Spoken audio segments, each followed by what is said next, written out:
আসসালামু আলাইকুম আরহামতুল্লাহি ওবরাকাতুহ। ইন্নাল হামদুলিল্লাহ নাহমাদুহু ওয়া নুসাল্লি আলা রাসূলিল কারীম, আম্মা বা'দ। আজকে আপনাদেরকে কাবা ঘর সম্পর্কে এমন একটি ঘটনা শোনাবো যা শুনলে আপনারা সত্যিই হতবাক হবেন। মসজিদুল হারাম ইসলামের সবচাইতে পবিত্র স্থান, যা কাবাকে ঘিরে অবস্থিত। ইসলামের ইতিহাস বলছে হজরত ইব্রাহিম আলাইহিমুসসালাম ও ইসমাইল আলাইহিমুসসালাম প্রথমে কাবা নির্মাণ করেন, আর মসজিদে নববী মুহাম্মদ সাল্লাল্লাহু আলাইহি ওয়াসাল্লাম কর্তৃক নির্মিত হয়, যা মদিনায় অবস্থিত। গুরুত্বর দিক দিয়ে মসজিদে হারামের পর মসজিদে নববীর স্থান। মুহাম্মদ সাল্লাল্লাহু আলাইহি ওয়াসাল্লাম হিজরত করে মদিনায় আসার পর এই মসজিদ নির্মাণ করেন। নির্মাণের পর অনেকবার পুনর্নির্মাণ হয়েছে এই দুইটি মসজিদ সংস্কারে যিনি ভূমিকা রেখেছেন তিনি মিশরের একজন প্রকৌশলী। সেই মহান ব্যক্তিটির নাম মোহাম্মদ কামাল ইসমাইল। তিনি এই কাজের জন্যে কোনো প্রকার অর্থ গ্রহণ করতে রাজি হননি।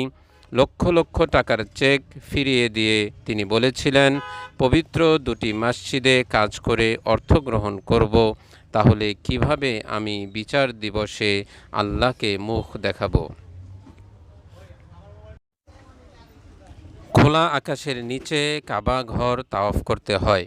গরমে চরম চামড়া পুড়ে যাওয়ার জোগাড়। সেই মুহূর্তেও তাওয়াফ করতে গেলে পায়ে কোনো প্রকার কষ্ট অনুভব হয় না, বরং পায়ের পাতায় ঠান্ডা অনুভব হয়। মসজিদে নববীতে একই রকম অবস্থা হয়, তবে খুব সহজে এ ব্যবস্থা হয়নি। এর পিছনে রয়েছে চমকপ্রদ একটি ঘটনা।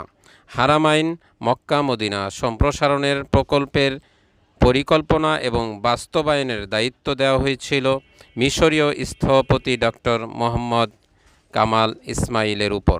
তিনি চেয়েছিলেন তাওয়াফকারীদের আরাম এবং স্বাচ্ছন্দ্যের জন্যে মসজিদুল হারামের মেঝে এমন এক মার্বেল পাথর দিয়ে ঢেকে দিতে, যার বিশেষ তাপ শোষণ ক্ষমতা রয়েছে।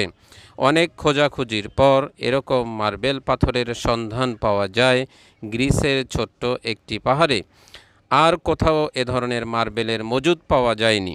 স্থপতি কামাল ইসমাইল গ্রিসে গিয়ে পর্যাপ্ত মার্বেল কেনার চুক্তি সই করে মক্কায় ফিরে আসেন।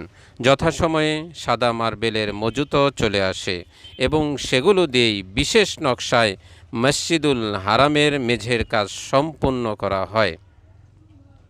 ওই ঘটনার 15 বছর পরে সৌদি সরকার কামাল ইসমাইলকে আবারও তলব করেন এবং বলেন, মদিনার মসজিদে নববী চারপাশে চত্বরে একইভাবে সাদা মার্বেল দিয়ে ঢেকে দিতে হবে। এমন অবস্থায় ডক্টর মোহাম্মদ কামাল ইসমাইল মনের দ্বিধাদ্বন্দ্ব নিয়ে আবারও গ্রিসে গেলেন। তার জানা ছিল না যে সেখানে সেই পাথর পাওয়া যাবে কিনা। গ্রিসে গিয়ে ওই পাহাড় কর্তৃপক্ষের কাছে তিনি জানতে চান পাহাড়ের আর কতটুকু অবশিষ্ট আছে। কর্তৃপক্ষ জানায় 15 বছর আগেই পাহাড়ের বাকি অংশটুকু বিক্রি হয়ে গেছে। এই কথা শুনে বিমর্ষ কামাল ইসমাইল হাতে থাকা কফি শেষ করতে পারেননি। পরের ফ্লাইটেই মক্কা ফিরে যাওয়ার সিদ্ধান্ত নেন। এই কোম্পানির অফিস থেকে বেরিয়ে আসার আগে বাকি মার্বেল পাথর যিনি কিনেছিলেন তার নাম ঠিকানা জানতে চান।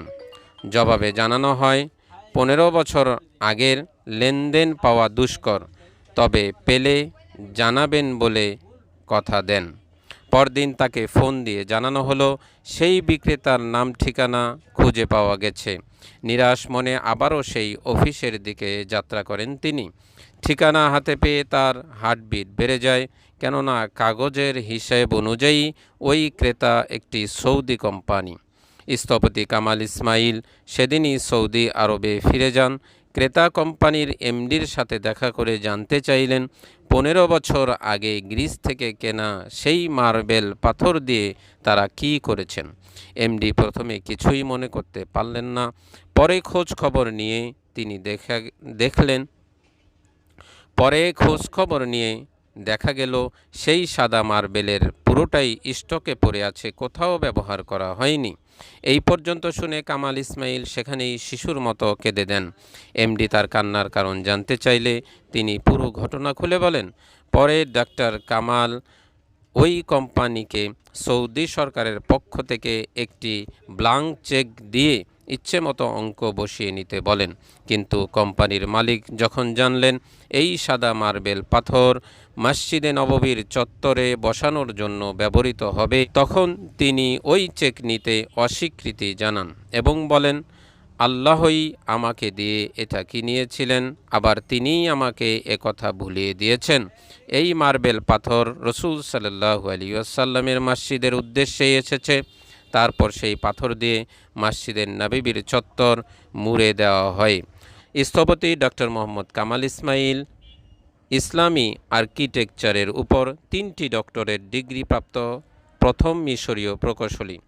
শতবর্ষী এই স্থপতি তার কর্মজীবনের পুরো সময়টাই মক্কা এবং মদিনার 2 মসজিদের সেবায় আত্মনিয়োগ করেছিলেন।